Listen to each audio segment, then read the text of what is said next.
सुप्रभात मंडळी. आपण वाचत आहोत इंडियाज मोस्ट फिअरलेस हे शिव अरूर आणि राहुल सिंग यांचं संध्या रानडे यांनी मराठीत अनुवादित केलेलं पुस्तक. त्यातल्या पहिल्या प्रकरणातला 5वा भाग आपण आज वाचतो आहोत. ती वेळ झोपेचा विचारसुद्धा करण्याची नव्हती. अंधारातच मेजर टँगो त्यांच्या लोकांबरोबर कोपराने सरपटत 200 मीटर्स मागे आले. झाडांनी पूर्णपणे आच्छादलेली एक खडकाळ गुहा त्यांना तिथे दिसली. सगळेजण परत एकत्र आले आणि सूर्योदयापर्यंत सगळ्यांनी तिथेच थांबायचं. रात्रीच्या वेळी वापरण्याच्या चष्म्यांच्या मदतीने दहशतवाद्यांच्या तळांवर नजर रोखून कमांडोजच्या एका जोडीनं बाहेर थांबून पहारा द्यायचा असा निर्णय घेण्यात आला. पुढचे 24 तास अत्यंत धोक्याचे असणारे होते. त्या रात्री जो काही वेळ मेजर टँगो आणि त्यांच्या माणसांना मिळणार होता त्यात त्यांना जास्तीत जास्त कामं उरकून घ्यावी लागणार होती. कारण एकदा दिवस उजाडला की ती करणं कठीणच होणार होतं. त्या सगळ्यांच्या जवळ मिळून सॅटेलाईटची फक्त एकच किट होती. मेजर टँगोनी टच स्क्रीनवर बोटांनी टॅप करत पहिला मेसेज टाईप केला. तो श्रीनगरमध्ये असलेल्या त्यांच्या सीईओना त्यांचा स्वतःचा निर्णय कळवण्यासाठी. त्यानंतर त्यांनी 2 अत्यंत महत्त्वपूर्ण माहितीचे संदेश डाउनलोड करून घेतले. त्यातला पहिला होता सांकेतिक भाषेत श्रीनगरहून आलेली ताजी माहिती त्यांना पुरवणारा आणि दुसरा होता तो 2 फोटोजच्या सेटचा. भारतीय हवाई दलाच्या हेरॉन या सर्व्हिलियन्सच्या ड्रोनने LOCवरून उड्डाण करत असताना तिथल्या परिसराचे घेतलेले फोटो होते ते. माहिती पुरवणाऱ्या त्या 2 मेसेजेसच्या सेट्सवरून एक गोष्ट निश्चितपणे होती. ती म्हणजे सभोवतालच्या परिस्थितीत कोणतेही ठळक असे बदल घडलेले नव्हते आणि त्यामुळे त्यांनी आखलेल्या योजनांमध्येही कुठलेच बदल करण्याची गरज नव्हती. पाकिस्तानची लष्करी ठाणी आणि दहशतवाद्यांच्या तळात वावरत असलेल्या आतंकवाद्यांना मेजर टँगोच्या टीमचा थोडा जरी सुगावा लागला असता तर सॅटेलाईटवरून मिळणाऱ्या माहितीत त्यांनी सुरू केलेल्या हालचालींच्या खुणा नक्कीच सापडल्या असत्या. ही सगळी माहिती अतिशय उपयुक्त आणि त्या रात्री हल्ला करण्याच्या बेताची अंमलबजावणी करण्याची परवानगी देणारी होती.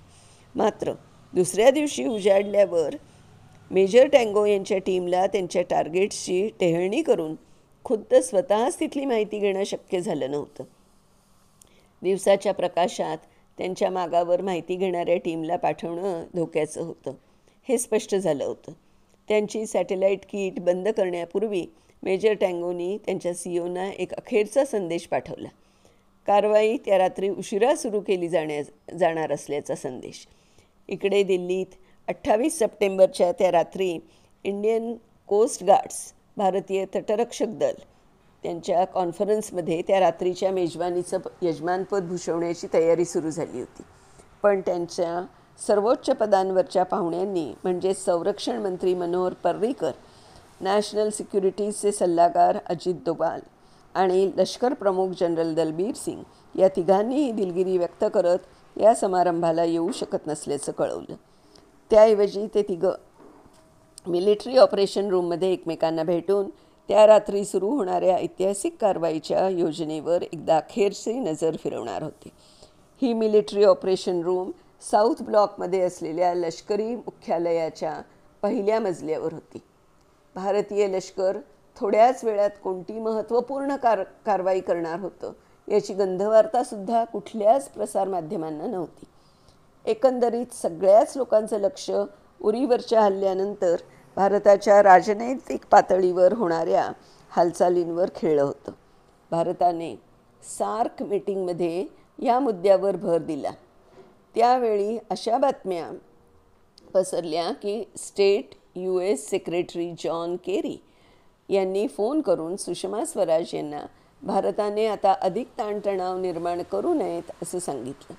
दिल्लीच्या गुरगाव या उच्चभ्रू उपनगरात पाकिस्तानी गायक आतिफ असलम यांचा कार्यक्रम ठरला होता, पण व्यवस्थापनाकडून तो रद्द केला गेला.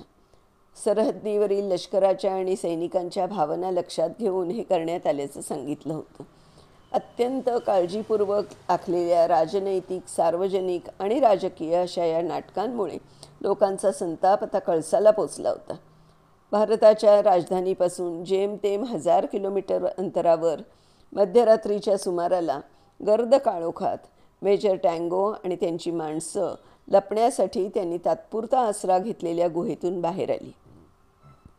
आदल्या रात्री ज्या जागेवर ते थांबले होते तिथेच परत आल्यानंतर मेजर टँगो यांनी त्या सगळ्या माणसांना सूचना दिली की त्यांनी शत्रूला दिसणार नाही अशा तऱ्हेने लपूनच राहावं आणि कुठल्याही हालचाली करू नयेत. शेवटची सूचना मेजर टँगो देतील त्यावेळी पुढची कारवाई सुरू होणार होती. रात्री वापरण्याच्या त्यांच्या चष्म्यातून स्वतःच्या श्वासाचा सुद्धा आवाज येणार नाही याची काळजी घेत जेमतेम हाताच्या अंतरावर असणाऱ्या दहशतवाद्यांच्या तळाकडे मेजर टँगो यांनी नजर टाकली. पोटावर पालथं पडून असलेल्या या सगळ्यांची शस्त्र सज्ज होती. अनिश्चितपणे सुरू असलेला पाकिस्तानी लष्कराचा गोळीबार बराच वेळ चालू होता. आजूबाजूच्या दऱ्याखोऱ्यांमधून तो आवाज काही काळ घुमला आणि नंतर तो गोळीबार थांबला. ते आवाजाचं घुमणंही मग आपोआप बंद झालं. जागच्या जागी स्तब्ध पडून राहण्याची सूचना मेजर टँगोनी पुन्हा एकदा त्यांच्या कमांडोजना दिली. दहशतवादी हल्ला करण्याच्या पवित्र्यात आजूबाजूला लपून बसलेले नव्हते याची त्यांना पूर्णपणे खात्री करून घ्यायची होती, कारण तसे ते असते तर भारताची कारवाई सुरू होण्यापूर्वीच तिची इतिश्री झाली असती. मेजर टँगो यांच्या टीममधले कमांडोज हे भारतातले सर्वोत्तम SF कमांडोज होते, पण तरीही आतंकवाद्यांचा हल्ला आणि त्यांना मदत करणारा पाकिस्तानी लष्कराचा गोळीबार या गोष्टींना एकाच वेळी तोंड देणं त्यांच्या दृष्टीनं कठीणच होणार होतं. आणि ह्याचं कारण होतं ते म्हणजे पाकिस्तानी लष्कर आणि आतंकवादी जिथे होते ती जागा. गोळीबाराचा आवाज थांबल्यावर थोड्या वेळाने मेजर टँगो यांनी त्यांच्या कमांडोजना 2 भागामध्ये त्यांच्या टीमचं विभाजन करायला आणि ते सरपटत पुढे निघाले होते. त्याच पद्धतीने त्यांच्या मागोमाग यायला सांगितलं. आतंकवाद्यांच्या तळापासून साधारण 50 मीटर्सवर आल्यानंतर मेजर टँगोनी हळूच त्यांच्या सहकार्याला सरपटतच त्यांच्या पुढे राहण्यासाठी बोलावून घेतलं. त्यांच्यासमोर असलेल्या जंगलासारख्या वाढलेल्या उभ्या पिकांकडे त्यांनी सरळ बोट दाखवलं. त्या पिकांच्या जंगलानेच त्या आतंकवाद्यांचा तळ तयार केला होता. रात्रीच्या वेळी वापरण्याच्या त्यांच्या चष्म्यातून हिरवट रंगाच्या सावल्या दिसत होत्या. त्यावरून तिथे 2 आतंकवादी वावरत असल्याचं त्यांच्या लक्षात आलं. ते दोघंही तिथे खडा पहारा देत होते. हाच तो क्षण होता, तो क्षण ज्याची SFची टीम अधीरतेने वाट बघत होती. हा क्षण युद्धाची सुरुवात करून देणार होता. इथून पुढे सगळ्यांच्याच मनावरचे ताण कमी होणार होते आणि इथून तिथे जाणाऱ्या प्रत्येक गोळीबरोबर देशातली हरवलेली शांतता परत येणार होती. 50 मीटर्स अंतरावरून मेजर टँगोनी गोळीबार सुरू केला. त्या 2 आतंकवाद्यांच्या दिशेने गेलेल्या गोळ्यांनी त्या दोघांनाही क्षणात आडवं केलं. त्या तळावर आणखी काही आतंकवादी असणार होते याची त्यांना खात्री होती. त्यामुळे त्यांनी त्यांच्या मागे असलेल्या कमांडोजना कुजबुजत्या आवाजात त्या जंगलाजवळच्या तळ्याच्या दिशेने जाऊन ताबडतोब गोळीबार सुरू करण्याच्या सूचना दिल्या.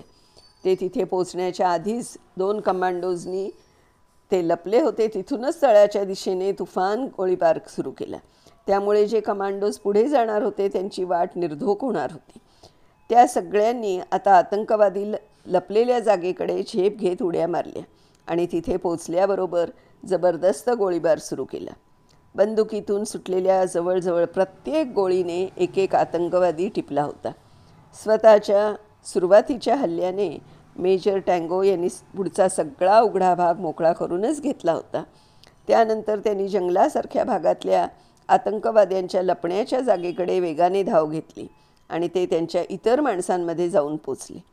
पण तिथे पोचता क्षणीच त्यांच्या लक्षात आलं की तिथल्या जंगलवजा भागातून 2 आतंकवादी पलीकडे गेले होते आणि मागच्या बाजूने भारतीय सैनिकांवर हल्ला करण्याच्या बेतात होते.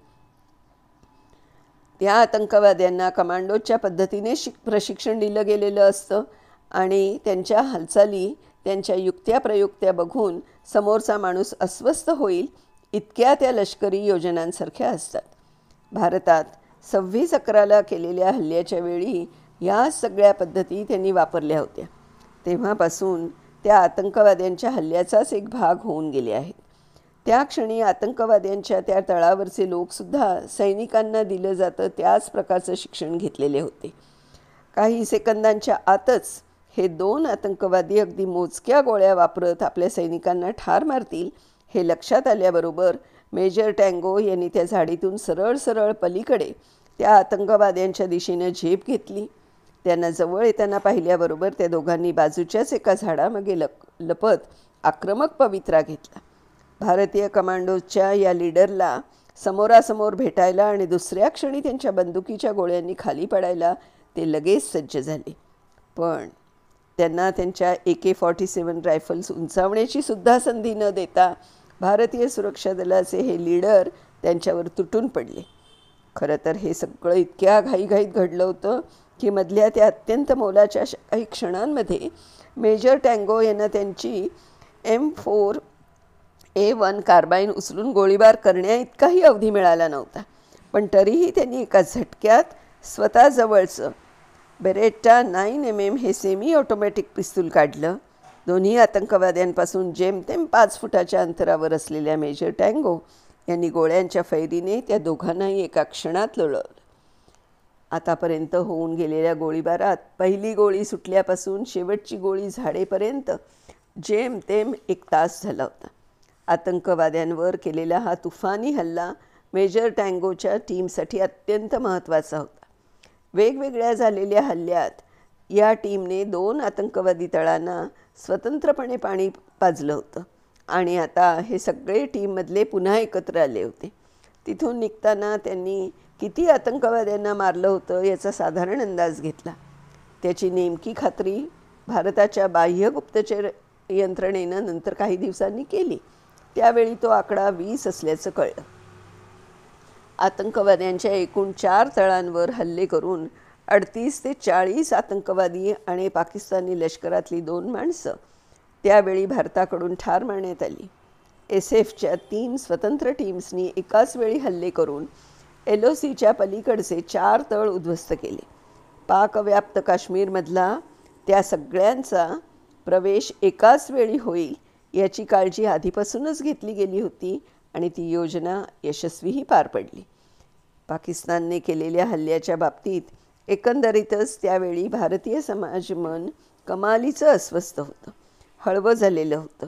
अशा परिस्थितीत भारताने आतंकवाद्यांवर केलेल्या हल्ल्याच्या बातम्या, त्याविषयीच्या योजना आणि सुरक्षा दलांचं तिकडे जाणं, तसंच त्यांच्यावर सोपवलेली कामगिरी यशस्वीपणे पार पाडून LOCच्या अलीकडे परत येणं या सगळ्याच बाबतीत कमालीची गुप्तता बाळगली गेली होती. त्यामुळे प्रत्येक टीम पूर्णपणे फक्त स्वतःच्याच कामगिरीचा विचार करणार होती. मेजर टँगोनी त्यांच्यावर सोपवलेले दोन्ही तळ पूर्णपणे उद्ध्वस्त केले आणि ते आणि त्यांची यशस्वी कमांडोची टीम माघारी परतून पूर्वेकडे असलेल्या LOCकडे जायला निघाले. मेजर टँगो यांना जी धास्ती होती ती लवकरच खरी ठरणार होती आणि तीसुद्धा त्यांनी कल्पना केली होती त्यापेक्षा कितीतरी पटीने जास्त भयानकपणे.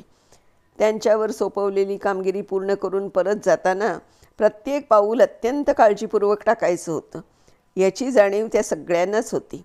याच वाटेवरून ते पाकव्याप्त काश्मीरमध्ये गेले असल्यामुळे ती त्यांना नवी नव्हती. त्यामुळे डोंगर चढून जायचा असतानाही त्यांना फार वेळ लागला नसता. पण त्या संपूर्ण प्रवासात त्यांची पाठ पाकिस्तानच्या लष्कराकडे असणार होती आणि त्याचा फायदा घडून गेलेल्या घटनेमुळे सावध झालेले पाकिस्तानी सैनिक नक्कीच घेणार होते. कुठल्याही परिस्थितीत भारतीय कमांडोजना LOCपर्यंत पोचू न देण्यासाठी त्यांनी प्रयत्नांची शर्थ नक्कीच केली असती. मंडळी, किती थरारक आहे हे सगळं. वाचतानासुद्धा माझ्या अंगावर काटा येतोय. तुम्हाला पण नक्की आवडत असेल मला खात्री आहे. तर ह्याच्या पुढचा भाग आपण उद्या वाचूया. तोपर्यंत बाय बाय.